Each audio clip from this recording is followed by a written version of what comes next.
Hola, buenos días. Mi nombre es Perla Vianina Valara. Soy de la licenciatura en QFB del grupo 92 y a continuación les hablaré sobre el virus de la rabia. El virus pertenece al orden de los mononegavirales. Forma parte de la familia Rhabdoviridae, donde los miembros son patógenos de gran diversidad de mamíferos, peces, aves y plantas.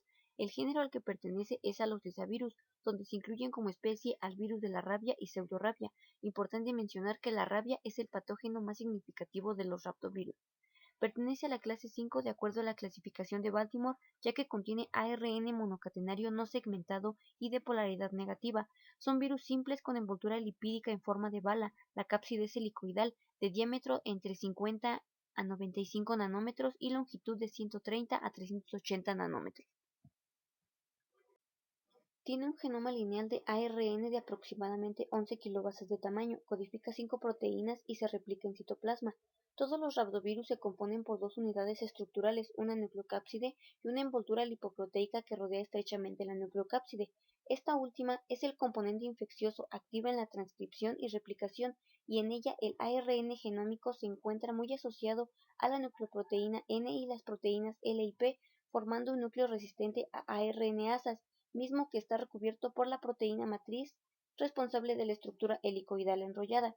Para la expresión génica, la ARN polimerasa dependiente de ARN viral se une al genoma encapsidado en la región líder y luego transcribe secuencialmente cada uno de los genes, reconociendo las señales de inicio y parada que flanquean los genes virales.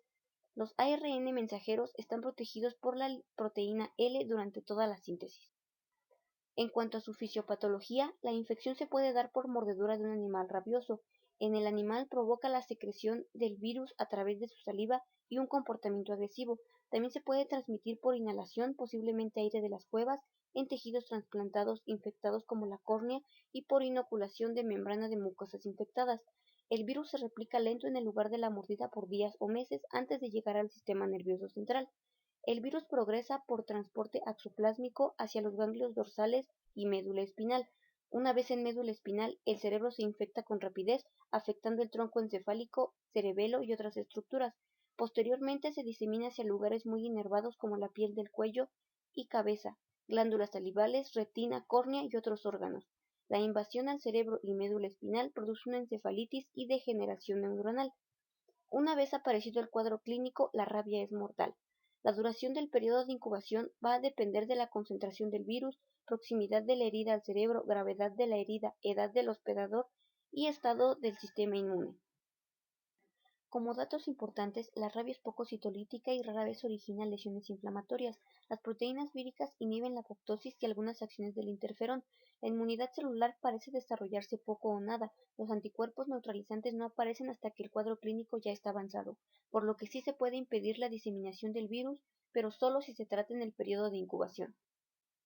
Para el mecanismo molecular se puede representar con esta imagen, donde tras la unión de la proteína vírica G a sus receptores específicos, como los de acetilcolina de tipo nicotínico o la molécula de adhesión de células neurales, el virión entra por endocitosis. Posteriormente, la envoltura vírica se une a la membrana del endosoma tras la acidificación de la vesícula. Ocurre la pérdida de la envoltura, libera la nucleocápside en el citoplasma e inicia el proceso de replicación. La ARN polimerasa unida a la nucleocápside transcribe el ARN del genoma vírico, produciendo 5 ARNs mensajeros individuales, que posteriormente se transcriben en 5 proteínas víricas. Este proceso tiene lugar en los corpúsculos de Negri. El ARN del genoma vírico también se transcribe en un molde de ARN de longitud completa y sentido positivo, para dar lugar a nuevos genomas. La proteína G es sintetizada por ribosomas unidos a la membrana y posteriormente procesados en el aparato de Golgi, y alcanza la superficie celular al ser transportados en vesículas de membranas. El ensamblaje del virión se realiza en dos fases: 1. Ensamblaje de la cápside en el citoplasma y 2. Envoltura y liberación a través de la membrana plasmática celular. El genoma se va a unir a la proteína N y después a las proteínas L y NS para formar la nucleocápside. La asociación de la nucleocápside a la proteína M en la membrana plasmática hace que se enrolle y adquiera su forma condensada. Finalmente, el virus abandona la célula por gemación a través de la membrana plasmática y se desprende cuando la nucleocápside ha adquirido su envoltura completa. En la mayoría de los raptovirus existe muerte y lisis celular. En el caso del virus de la rabia, produce poco daño celular apreciable. Por lo tanto, las proteínas se encuentran involucradas de la siguiente manera. La G determina tropismo y patogenicidad viral, con la M se forma la envoltura y producción de viriones. Además es el blanco de los linfocitos T y anticuerpos neutralizantes.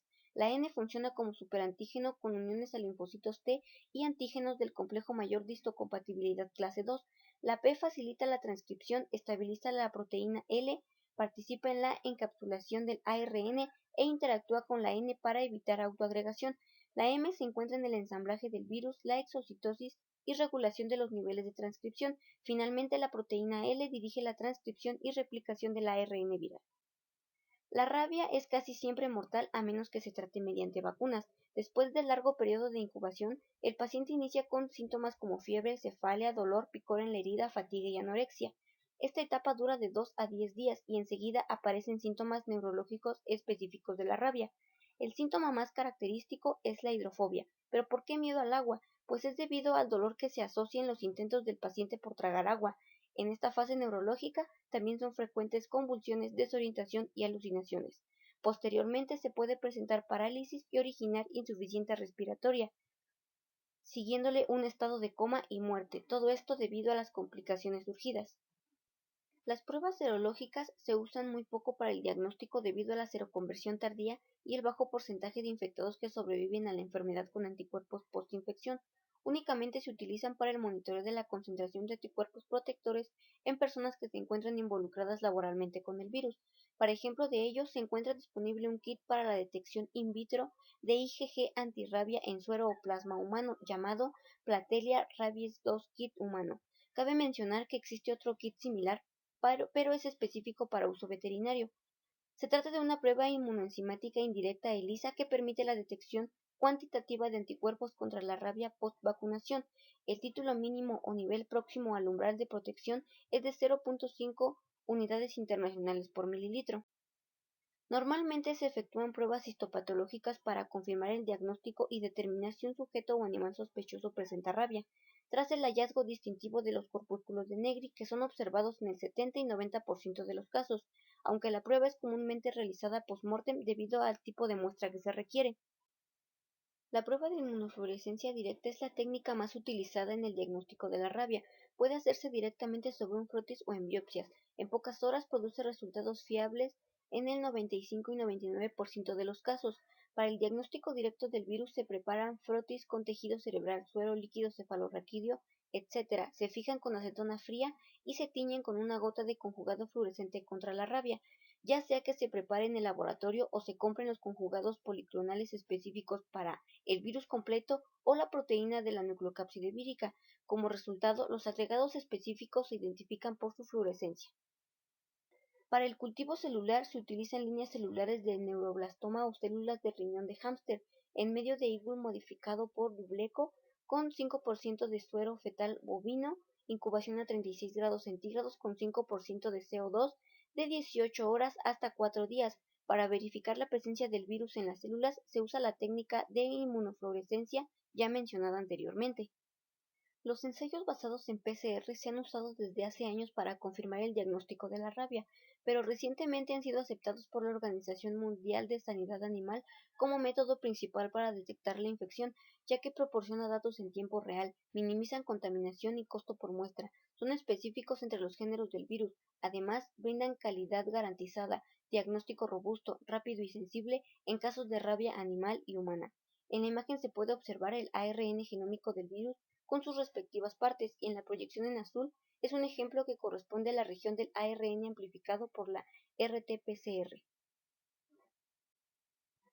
Las vacunas antirrábicas de uso humano emplean como agente inmunizante el virus rábico inactivado. Actualmente hay disponibles 3 tipos de vacunas que se diferencian por el sustrato donde se realiza la replicación del virus. En primer lugar, tenemos las vacunas antirrábicas producidas en tejido nervioso de animales. Se trata de una vacuna trivalente que contiene 3 cepas de virus rábico, CBS 51 y 91 inactivados. El medio en el que se utiliza para la multiplicación viral es el cerebro del ratón lactante de un día de vida. En segundo lugar está la vacuna antirrábica producida en células Vero. Esta vacuna es una suspensión estabilizada y liofilizada de virus rábico fijo de cepa Winstar Pitman-Moore 3815333M, donde el sustrato que se utiliza para la multiplicación del virus es un cultivo de células Vero. Finalmente, la vacuna antirrábica purificada producida en embrión de pato. Aquí se emplea la cepa viral Pitman-Moore. El inóculo se propaga a través de 12 a 13 pasajes sucesivos y el virus se inactiva con betopropiolactona. El medio utilizado para la multiplicación del virus son huevos embrionados de pato.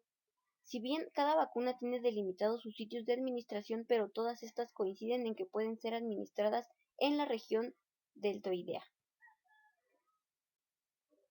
Los casos de rabia humana son infrecuentes, pero tras la aparición de los síntomas no puede hacerse mucho, solo un tratamiento de apoyo. La vacuna preexposición se sugiere a personas que están expuestas al virus rábico, ya sea en laboratorio, por contacto con mamíferos o por viajar a lugares donde la rabia es común, la que les confiere inmunidad por un periodo de 2 años. La profilaxis posterior a la exposición es la única medida posible para evitar un cuadro clínico manifiesto en el individuo afectado. Se requiere una limpieza cuidadosa de la herida con una sustancia que inactive el virus, como agua, jabón, alcohol al 70%. Se recomienda la administración de la vacuna antirrábica combinada con una dosis de inmunoglobulina antirrábica humana, que ayudará a proporcionar anticuerpos hasta que el paciente produzca sus propios anticuerpos, y posteriormente se recurre a la administración de 5 vacunas en el transcurso del mes. Es importante mencionar que para el tratamiento local y la vacuna se debe considerar los criterios de la Organización Panamericana de la Salud y la Organización Mundial de la Salud, mostrados en la siguiente tabla.